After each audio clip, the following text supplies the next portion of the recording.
What would you do if you woke up to the sound of your home being ripped apart by your own homeowners association? The first thing I heard that morning was a deep, earth-shaking rumble, the kind that makes your stomach drop before your brain fully registers what's happening. I bolted upright in bed, my pulse hammering. The second sound was worse, a shriek of metal tearing apart, like something was being ripped from the ground. I stumbled to the window, heart slamming against my ribs, and what I saw turned my blood to ice. A bulldozer. On my lawn. The front gate I had installed just weeks earlier, the one that was supposed to keep my daughter safe, was being crushed beneath the machine's iron claws. My fence, my property, my home, under attack in broad daylight. And standing right in the middle of the chaos, recording the whole thing with a smug grin, was Karen Renee, head of the Castle Estate HOA. I was down the stairs and out the door before I even had time to grab my shoes. "What the hell do you think you're doing?" My voice came out raw, but the crew operating the machinery barely looked at me. Karen, however, did. Oh, she was waiting for this moment. Dressed in her usual pristine tennis outfit, clipboard tucked under her arm, she turned to me with the slow, calculated satisfaction of someone who had been dying to put me in my place. "Oh, John," she sighed dramatically, waving a thick stack of papers. "You really should have just followed the rules." Rules. That's what she called this? Destroying private property in broad daylight? I ripped the papers from her hand, scanning them furiously, my vision blurring with rage. Something was off. It was supposed to be a court order. An emergency injunction, she claimed. But the language, it wasn't right. The signatures looked sloppy, hastily printed, and worse. Nowhere did it authorize the demolition of my actual front wall. This was fraud, plain and simple. I turned to Karen, shoving the papers back into her hands. "You and I both know this is illegal." Karen's smirk widened. "Take it up with the board," she said smoothly. That was when I heard Emma's voice. "Dad." I turned just in time to see my daughter standing barefoot in the doorway, tears streaking down her face. The bulldozer lurched forward again, slamming into the brick wall of our home, sending a violent crack through the air. I felt something inside me snap. This wasn't about HOA violations anymore. This was war. I stood frozen for a moment, my daughter's cries cutting through the chaos. The bulldozer had already torn through my front gate, and now the operator was hesitating as dust and debris settled from the first hit to my wall. The crew might have been paid off, but even they could feel something wasn't right. They were destroying someone's home, not an abandoned lot. I turned back to Karen, who was still standing there, still filming like this was her own personal reality show. The glee in her eyes made my blood boil. She had been waiting for this moment, planning it, enjoying every second. "You're going to regret this," I said, my voice like steel. Karen just laughed, a high-pitched, rehearsed sound. "Oh, John, sweetheart, you don't get to make threats. This is the consequence of defying the HOA." She tilted her head mockingly. "Maybe next time, you'll respect our authority." I turned toward the workers, planting my feet. "I hope you all enjoy lawsuits because that's exactly what's coming if you touch my home again. This court order is fake." That got their attention. One man, gripping a jackhammer, glanced nervously at the papers Karen had shoved back into her clipboard. Another stepped away from the bulldozer, rubbing his hands together like he suddenly didn't want to be involved. They weren't criminals, they were workers just doing what they were told. But now they knew. I saw the moment doubt hit Karen, the tightening of her jaw, the flash of irritation. But before she could react, I pulled out my phone and started recording. "Smile, Karen. This is trespassing, destruction of private property, and fraud. And I'm catching every second of it." For the first time, her smirk flickered. That was the moment I knew she had overplayed her hand. But she wasn't done yet. That same day, after the dust settled and the workers finally left, the real attack began. The HOA had already been an annoyance, but now it turned into a full-fledged war. The next morning, I stepped outside to find another violation notice taped to my damaged wall, a bright orange slip that read $500 fine for exterior damage lowering property values. They were fining me for damage they had caused. My hands shook with rage as I ripped it off. But it wasn't just me. The whole neighborhood had been caught in Karen's crosshairs. By the end of the week, homeowners all across Castle Estate were getting slammed with absurd violations. The Turners were fined for having unapproved rose bushes. The Browns received a bill because their bird feeder was 2 inches taller than regulations allowed. A family down the street got a $250 penalty for leaving their trash bins out past 7 a.m. Nobody was safe. Karen wanted to send a message: if you side with John Reeves, you will pay. It didn't take long before the neighbors began whispering. Conversations that had once been friendly turned nervous. People avoided eye contact. And just like that, Karen had what she wanted: fear. But the worst blow came from my own home. Emma came home from school one afternoon, her eyes red from crying. She hesitated in the doorway, arms wrapped around herself. "Dad," she whispered. Can we just take the gate down?" I felt my heart sink. She didn't care about the HOA, about property values, about Karen's power games. She just wanted the bullying to stop. Karen's daughter had started spreading rumors that my gate made the neighborhood look like a crime zone, and that our house was dangerous. Emma's friends had started avoiding her, their parents warning them not to play at our house. Someone even called her a criminal. I gritted my teeth, rage bubbling inside me. Karen had already tried to break me. Now she was going after my daughter. That was the moment I decided. I wasn't just going to fight Karen. I was going to destroy her. That night, after making sure Emma was asleep, I got to work. If Karen thought I was just another homeowner with no options, she had no idea who she was dealing with. I dug into HOA records, public documents, and old meeting minutes. And what I found made my stomach turn. Karen hadn't been elected, she had been appointed, quietly and conveniently, after the last board member moved away. And the HOA president? Mark Ellison? He was worse. He'd been approving massive payments to consultancy firms that were directly tied to Karen's cousin. They were laundering HOA money. And Karen had been profiting off every violation fine she issued. I wasn't up against a power-hungry HOA leader, I was up against a con artist. The next morning, I checked my security camera footage and saw something else. Karen had been driving past my house at night, taking pictures. She wasn't just watching. She was planning something. And that meant I needed to move fast. Because if Karen thought she had already won, she had no idea just how badly she was about to lose. I barely slept that night. Every time I closed my eyes, I saw Karen standing there, smug and untouchable, watching as my home was torn apart. Every muscle in my body was wound so tight I thought I might snap. But I wasn't going to let rage control me. I needed proof. I needed to beat her at her own game. By sunrise, I had gathered everything: public HOA records, financial documents, and a disturbing pattern of Karen and Mark Ellison approving fines that never seemed to have a clear trail of where the money went. My gut told me there was more corruption here than just Karen's personal vendetta against me. I was close, so close, to exposing her. But I never got the chance. Because at 6:15 a.m., I woke up to an earthquake. Not the kind caused by nature. The kind caused by a construction crew rolling onto my front lawn.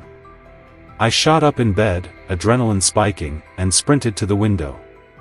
What I saw made my stomach drop. A bulldozer, already revving its engine, metal claws poised over what was left of my gate. And standing next to it, recording on her phone, was Karen. I was already running down the stairs before my mind fully processed what was happening. My bare feet hit the cold ground as I yanked open the front door. The moment I stepped outside, the bulldozer's claws sank into my brick wall with a screech. Chunks of debris exploded onto the sidewalk. "Stop!" My voice tore through the morning air, but the crew didn't even flinch. Karen turned toward me, her smile widening as if this was just another game she was winning. She lifted a thick stack of legal papers, waving them like a trophy. "Oh, John," she called over the roar of the machinery. "You should have just followed the rules." I stormed toward her, my hands clenched. "What the hell is this?" She thrust the documents into my chest, feigning sympathy. "A court-ordered demolition." My fingers trembled as I flipped through the pages. "An emergency injunction?" No. This wasn't right. The signatures looked rushed, sloppy. And the language? It was too vague. And then I saw it, the order only covered the removal of the gate. I snapped my head up, my voice sharp. "This doesn't authorize you to destroy my wall, Karen. You went too far." Karen's smile never wavered. She stepped closer, lowering her voice so only I could hear. "What are you going to do about it?" A loud crack split the air as the bulldozer ripped deeper into my front wall. I could hear my neighbors' doors creaking open, watching from behind curtains and half-shut blinds. None of them dared step outside. And then I heard Emma. "Dad."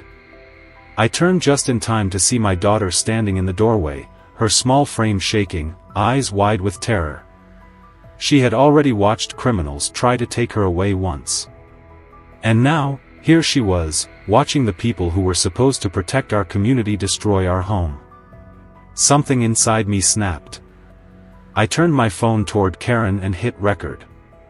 "This is illegal trespassing and destruction of private property," I said, my voice ice cold. "And I'm catching every second of it." Karen scoffed. "Go ahead. Film all you want. We're well within our rights." But she had already lost control of the situation.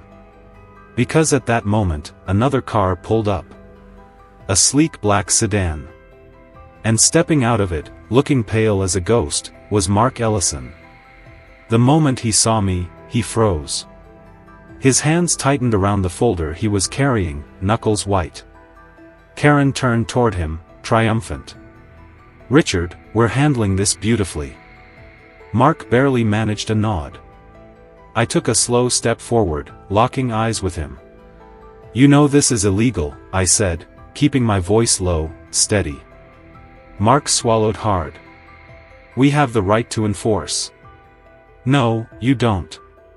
I cut him off. I pulled out my phone's GPS tracking app and turned the screen toward him. "Your so-called court order only includes my front gate. But your crew? They're tearing down my home." The construction workers hesitated, suddenly uneasy. One of them, gripping a jackhammer, stepped back. Karen's expression tightened.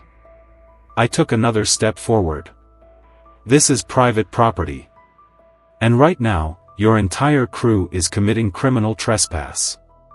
Mark looked like he wanted to run. He knew. He knew they had screwed up. But Karen? Karen refused to back down. She turned to the workers, snapping. "Finish the job. That's an order." But I had already won. The workers exchanged glances. Some of them muttered apologies under their breath. One by one, they began backing away from the equipment. Karen spun on them, furious. "You stop now, and I'll make sure you never work in this county again." But the damage was done. One of the crew members, a man with a grease-stained cap, looked at me. His face was hard, unreadable. But then, he took a step toward me and lowered his voice. "I don't want to be part of this," he muttered. "She told us to move fast before a lawyer got involved." That was all I needed. I turned my phone's camera back toward Karen. "Smile for the investigation," I said. "For the first time today, Karen, you're not in control." And for the first time that morning. She wasn't smiling anymore. Karen's smug expression had vanished. The moment the construction crew hesitated, stepping back from their machines, she realized something was slipping through her perfectly manicured fingers. She turned sharply toward Mark, expecting him to intervene, to throw his weight around, but he looked worse than ever, his eyes darting from me to the workers, sweat beading at his temple. He had spent years enforcing ridiculous HOA rules with an iron fist, but now, for the first time, he had no control. The tension was thick, the silence stretching between us, broken only by the low hum of the bulldozer's engine still idling on my lawn. I stepped closer, lowering my voice so only they could hear. "You both just made the worst mistake of your lives." Karen stiffened, her hands gripping the clipboard so tightly I thought she might snap it in two. Mark swallowed hard, his throat bobbing. He was beginning to understand that the paper-thin power structure they had built was crumbling. I wasted no time. The moment I stepped away from them, I dialed the Attorney General's office. This was no longer just about an HOA abusing power. This was corruption. Fraud. Destruction of private property. And I had every second of it recorded. Within hours, investigators swarmed Castle Estate. They weren't just here for Karen and Mark. They were here for everything. I had spent nights gathering evidence, but even I wasn't prepared for what they uncovered. HOA funds had been bleeding into personal accounts, redirected through consulting firms owned by Karen's cousin. Mark had signed off on dozens of fraudulent transactions, funneling community money into projects that never existed. But that wasn't even the worst of it. Karen had orchestrated a massive, illegal cover-up. For years, she had been manipulating the system, rigging HOA elections, and approving her own personal property upgrades while denying every single request that didn't benefit her inner circle. Her oversized pool. Never approved. Her bright pink shutters. Never went through the HOA's formal process. Her vacation home in Aspen. Paid for using HOA money under the pretense of a business retreat. Meanwhile, homeowners had been getting fined for leaving their trash bins out too long. The more investigators dug, the worse it got.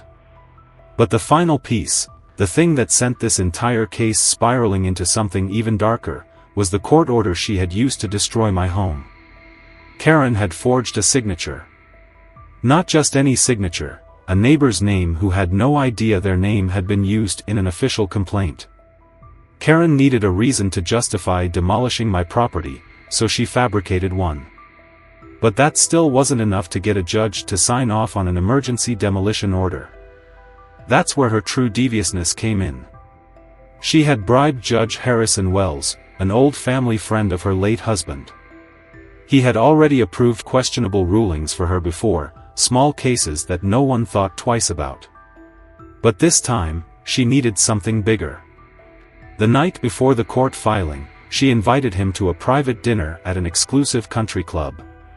She played the role of the concerned HOA leader, fabricating incident reports, fake complaints, and a false petition claiming my property was a crime risk. At first, Judge Wells hesitated. Demolishing private property isn't a small request, Karen. Karen leaned in, her voice dripping with false sincerity. It won't be challenged. We'll keep it quiet. No press. No trouble. Then, she smirked, swirling the wine in her glass. Besides, you're up for re-election next year, aren't you? It was all it took. A single signature from a compromised judge. And the next morning, I had woken up to bulldozers on my lawn. The moment investigators uncovered that forged signature, the case against Karen became bulletproof. And that's when the neighbors turned. For years, Karen had ruled Castle Estate with fear and intimidation. She had buried homeowners in fines, threatened them with lawsuits, and manipulated property values to benefit herself. But now they saw her for what she truly was. When the investigators started taking homeowner statements, people lined up to testify against her. Stories poured in: threats, blackmail, double standards. Some homeowners had been too scared to speak up before, afraid of retaliation. But with the law now breathing down Karen's neck, the community found its voice. Even her closest allies abandoned her. At the next emergency HOA meeting, where Karen had planned to defend herself, she walked in expecting to see her usual supporters at her side. Instead, she found them sitting in the crowd, glaring at her. She tried to control the narrative. She tried to gaslight, insisting that everything had been done legally. Then my lawyer played the footage. The bulldozer tearing through my property. The construction worker admitting Karen told them to move fast before legal action could stop them. The forged signature. The moment the last clip played, the entire room turned against her. Karen tried one last desperate move, blaming Mark. She spun on him, her voice shrill. "You signed off on the financials, Mark. You were the president." But Mark didn't move. He stared straight ahead, jaw locked. He knew he was going down. He just wasn't going down alone. "Check her bank records," he muttered. "She's been taking money for years." The room erupted. Karen paled. Her final defense had just collapsed. That was the beginning of the end.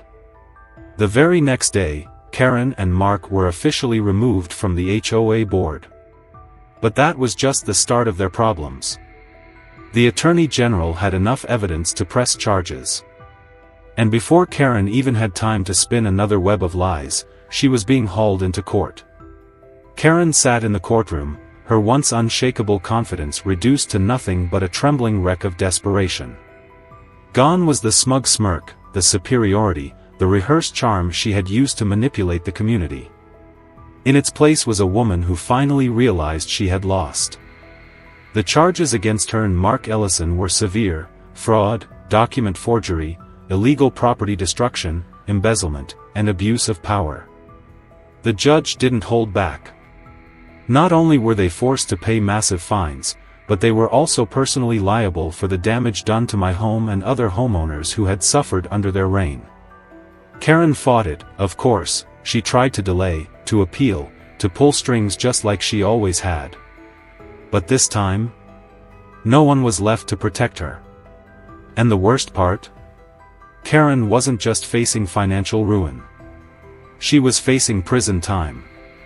Mark, sensing the inevitable, pleaded guilty, cutting a deal to minimize his sentence. But Karen? She still thought she could talk her way out of it. She cried in court, blamed misunderstandings, even accused the entire community of conspiring against her. The judge wasn't buying it. When the final ruling came down, Karen's entire empire collapsed. She was stripped of her position, slapped with a six-figure fine, and ordered to step down from any future HOA involvement. She had no choice but to sell her house to cover the costs, and with her reputation in shambles, no one wanted to associate with her anymore. But even after losing everything, Karen wasn't done. A week after the trial, an anonymous tip came in. Someone had seen Karen sneaking through Castle Estate in the middle of the night, digging through trash bins, possibly looking for anything she could use for revenge. My security cameras caught her, too, lurking near HOA documents, pacing up and down the street, still clinging to the delusion that she could regain control. Then, in a final act of pure poetic justice, Karen's car mysteriously crashed into the mailbox of the very judge who had ruled against her. No serious injuries, but it was the perfect symbol of her downfall. Meanwhile, Castle Estate thrived under new leadership. With Karen and Mark gone, the new HOA board focused on fairness and transparency.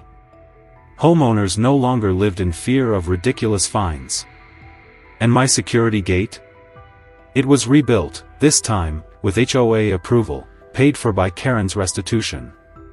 Even better, as a state senator, I pushed forward a homeowner protection bill, ensuring that HOA abuse like this would never happen again. The bill, named after Castle Estate, was signed into law, giving homeowners across the state the rights and protections they deserved. Karen tried to appeal her charges, but no one cared anymore. Her reign was over. Her own arrogance destroyed her.